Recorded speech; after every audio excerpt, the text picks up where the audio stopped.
ऐसे दर्जनों गतिविधियां हैं जो संदेहास्पद प्रतीत होता है कि सिंहदेव साहब क्या वाकई कांग्रेसी हैं या कांग्रेस में रहकर भाजपा को मजबूती दे रहे हैं।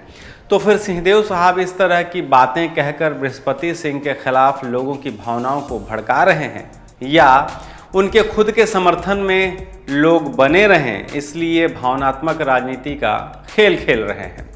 पद की दृष्टि से अब तक सिंहदेव भले ही एक क्षेत्रीय नेता हैं, लेकिन सहज, शालीन और भद्र राजनीतिक संवाद की दृष्टि से अंतिम जीवित विरासत के रूप में देखे जाते रहे हैं। लेकिन उनके बदला लेने या न बख्शने वाले डायलॉग ने शालीनता की इस मिथक को भी आखिरकार तोड़ दिया। नमस्कार, मैं हूं Manish. Gangs of Wasseypur film आपको याद होगी। नवाजुद्दीन सिद्दीकी का एक डायलॉग बड़ा हिट हुआ था, जिसमें उसने कहा था, बाप का, दादा का, भाई का, सबका बदला लेगा तेरा फैजल। बस अचानक ये डायलॉग सुनकर हंसी आ गई। वह इसलिए कि अब इस कैरेक्टर में छत्तीसगढ़ के डिप्टी सीएम सिंहदेव साहब फिट हो गए हैं। सिंहदेव साहब ने साफ कह दिया है, सबका बदला लिया जाएगा, या यूं कहें गिन गिन कर बदला लिया जाएगा। छत्तीसगढ़ के बलरामपुर जिले में हुए भेंट मुलाकात कार्यक्रम में पहुंचे डिप्टी सीएम सिंहदेव ने कहा है कि मुझे जितना गरियाना हो गरिया लो, लेकिन महाराज साहब और महारानी साहिबा को सार्वजनिक मंच से कोई कुछ बोलेगा तो समझौता नहीं हो सकता है। व्यक्तिगत तौर पर मेरे बारे में कई लोगों ने बहुत कुछ किया, लेकिन मैंने कभी उसे राजनीतिक क्षेत्र में नहीं आने दिया। लेकिन छत्तीसगढ़ में सीमा पार कर किसी ने मेरे ऊपर जान के खतरे का आरोप लगाया। किसने लगाया था ये आपको भी पता है, पर यहाँ समझौता नहीं हो सकता, उन्होंने साफ साफ कह दिया है। सिंहदेव साहब, आप बिल्कुल समझौता मत करिए, पर इस तरह के बयानों का मतलब किसी को अब शायद समझाने की ज़रूरत भी नहीं है।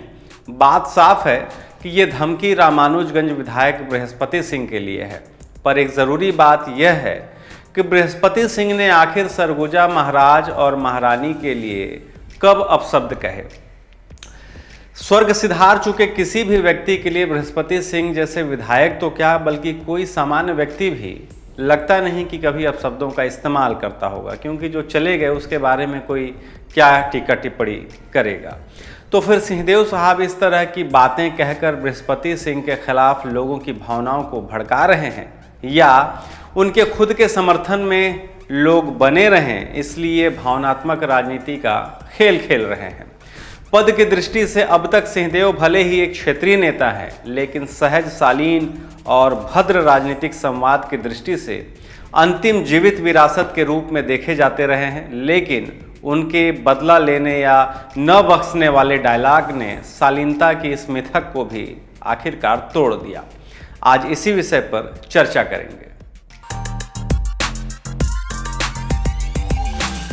हाल ही में बलरामपुर विधानसभा में कार्यकर्ताओं को संबोधित करते हुए सिंहदेव के रोषपूर्ण संवाद के साथ साथ उनकी चिरकालिक विनम्रता या तो असंयत हो गई या रोष के भावावेश में आ गई। राजपुर में सभा को संबोधित करते हुए सिंहदेव साहब ने कहा कि जिन्होंने महाराजा और महारानी और मुझ पर झूठे आरोप लगाए हैं, मैं उन्हें नहीं बख्शूंगा।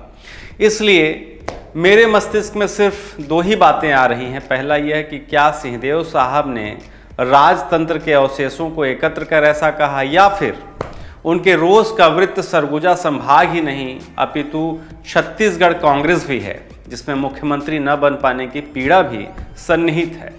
चूंकि सिंहदेव उप मुख्यमंत्री होने के साथ साथ सरगुजा संभाग के एकमात्र कद्दावर नेता भी हैं, उनका यह बयान कांग्रेस के लिए जितना घातक है उतना ही फायदेमंद भाजपा के लिए भी है। जब सब मनोमालिन्य भूलकर दल के हित में कार्य करना चाहिए, उस समय ऐसे बयान एक भद्र और शालीन नेता के मनोवृत्ति का उद्घाटन करते हैं। सिंहदेव साहब ने कांग्रेस को हमेशा से कटघरे में लाकर खुद को कांग्रेस का हिमायती बताने का जो दुस्साहस किया है, वो यकीनन कोई और दूसरा नहीं कर सकता। घृणतम से घृणतम बात को अति सुंदर ढंग से कहने वाले सिंहदेव का असंयत होना यह संकेत करता है कि वे सरगुजा संभाग में कांग्रेस के लिए फिफ्थ कॉलम यानी समूह के बीच में रहकर समूह को नष्ट करने का कार्य एकदम से कर रहे हैं। अब कुछ चीज़ों को हम याद दिलाना चाहते हैं। हम ज़रा याद करिए, पहली घटना ढाई साल के कथित फार्मूले में अपने और कांग्रेस पार्टी की बेइज्जती का मौका खुद सिंहदेव साहब ने जितना दिया, उतना मौका विपक्ष यानी बीजेपी को कभी ढूंढने से नहीं मिलता। यानी मजा लेने का अवसर भाजपा को सिंहदेव साहब ने खुद ही दे दिया। दूसरी घटना को याद करिए, वर्ष 2022 में पंचायत मंत्रालय से कथित इस्तीफे की घटना को याद करिए। उस इस्तीफे के कारण को जरा याद करिए। सिंहदेव साहब के पत्र में जो लिखा गया है कि जन घोषणा पत्र में किए गए वादे के अनुरूप वादे पूरे नहीं हुए, साथ ही एक प्रमुख बात कि प्रदेश में 8 लाख आवास नहीं बन पा रहे हैं, प्रधानमंत्री आवास की बात जिसमें लिखी गई है, जिसका इन्हें दुख है। जबकि आवास तब जब नहीं बन रहे थे, मुख्यमंत्री भूपेश बघेल ने इसका तार्किक जवाब भी मीडिया में दिया था, पर इस इस्तीफे ने विपक्ष को बैठे बिठाए मौका दे दिया। और तब जब मंत्री के इस्तीफे के बाद कांग्रेस पदाधिकारियों ने चुप्पी साध ली थी, प्रदेश अध्यक्ष मोहन मरकाम ने तो एक समय फोन ही बंद कर दिया था।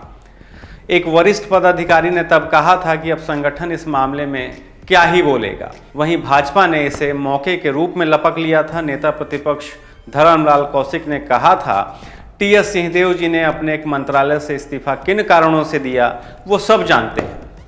इससे तो साफ है कि कांग्रेस के भीतर खाने कुछ भी ठीक नहीं चल रहा है। वाकई कुछ ठीक नहीं चल रहा था।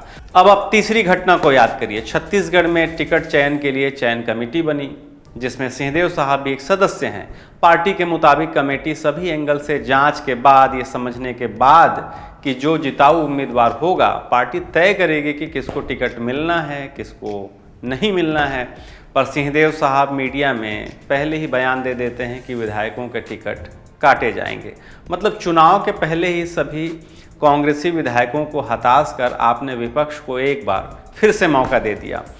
चौथी घटना को याद करिए। सरगुजा संभाग में 8 सीट हैं। आप सभी सीटों पर अपने करीबियों को उम्मीदवार बना रहे हैं, ये भी किसी से छिपा नहीं है। सूरजपुर जिले के प्रेमनगर सीट में खेल साय के खिलाफ अपने करीबी लोगों से आवेदन दिलवाए गए हैं। सूरजपुर जिले के ही भटगांव विधानसभा में विधायक पारस राजवाड़े के खिलाफ आप अपने करीबी सफ़ी अहमद को तैयार कर रहे हैं। सरगुजा जिले के लुंड्रा से डमी विधायक, डमी ही हैं, विधायक प्रीतम राम जो आपके ही गुलाम हैं, उनके खिलाफ एक बहुचर्चित चेहरे मधु सिंह को तैयार किया जा रहा है। सीतापुर के विधायक और प्रदेश में खाद्य मंत्री को निपटाने के लिए कांग्रेस से ही नए चेहरे हेमंती प्रजापति और शांति मीन जैसे महिलाओं का नाम सामने आ रहा है, जो आपके समर्थक हैं। बाकी बलरामपुर जिले के सामरी विधायक चिंतामणि महाराज तो खैर बिन पेंदी के लोटे की तरह हैं ही, पर रामानुजगंज के विधायक बृहस्पति सिंह को बर्बाद करने की मंशा तो आपने मंच से सार्वजनिक ही कर दिया, जहां अपने करीबी और अंबिकापुर नगर निगम के महापौर अजय तिर्की के नाम का माहौल बना दिया गया है। मतलब जो भी उस वक्त मुख्यमंत्री भूपेश बघेल के साथ चले या फिर आपसे थोड़ा सा दीगर रहे, वो सब आज आपके लिए टारगेट हैं। ऐसे दर्जनों गतिविधियां हैं जो संदेहास्पद प्रतीत होता है कि सिंहदेव साहब क्या वाकई कांग्रेसी हैं या कांग्रेस में रहकर भाजपा को मजबूती दे रहे हैं। बाबा कहते हैं विधायकों के टिकट कट सकते हैं और सरगुजा में कांग्रेस की स्थिति पहले जैसी नहीं है। वहीं दूसरी ओर प्रदेश के विभिन्न हिस्सों से टिकट के दावेदार सिंहदेव के पास पहुंच रहे हैं, जो पार्टी में उन्हें एक विस्मयकारी व्यक्तित्व के रूप में उनके चरित्र को नए रूप में गढ़ता है। उन्होंने व्यक्तिगत तौर पर सरगुजा संभाग में सर्वेक्षण कर मीडिया में जो रिपोर्ट प्रस्तुत किया, अधिकांश स्थानों में कांग्रेस की स्थिति खराब है। क्या किसी जिम्मेदार नेतृत्व को ऐसी बात कहनी चाहिए? राजनीति में लाल फूल भी अंगारों का रूप धारण कर लेती है और शीतल समीर भी विषधर की तरह फुंफकारने लगती है। अब मतदाताओं के लिए यह सोचने वाली बात है कि जिस शीतल समीर के जैसा सिंहदेव का व्यवहार रहा, अचानक ये विरोधियों पर फुंफकारने लगे हैं। बहरहाल बृहस्पति सिंह को लेकर बाबा का जो बयान है, तो हम आपको बता दें, अजय तिर्की रामानुजगंज से टिकट चाहते हैं, जो अंबिकापुर के मेयर हैं। इसमें कोई बुरी बात नहीं है, मगर जिस तरह से सरगुजा संभाग का सबसे बड़ा चिकित्सालय या मेडिकल कॉलेज सिंहदेव के विधायक और मंत्री के रूप में उनकी असफलताओं का स्मारक है, ठीक उसी तरह से अंबिकापुर नगर निगम के महापौर के रूप में अजय तिर्की ने नगर निगम को असफलताओं का मजार बनाकर रख दिया है। इसलिए जनता को ये ज़रूर समझना होगा कि आप अपना कीमती मत आखिर किसे दान कर रहे हैं। आखिर इन पूरे घटनाक्रम में सिंहदेव की मानसिकता क्या प्रमाणित करना चाहती है, ये समझना बहुत ज़्यादा मुश्किल नहीं है। शुक्रिया।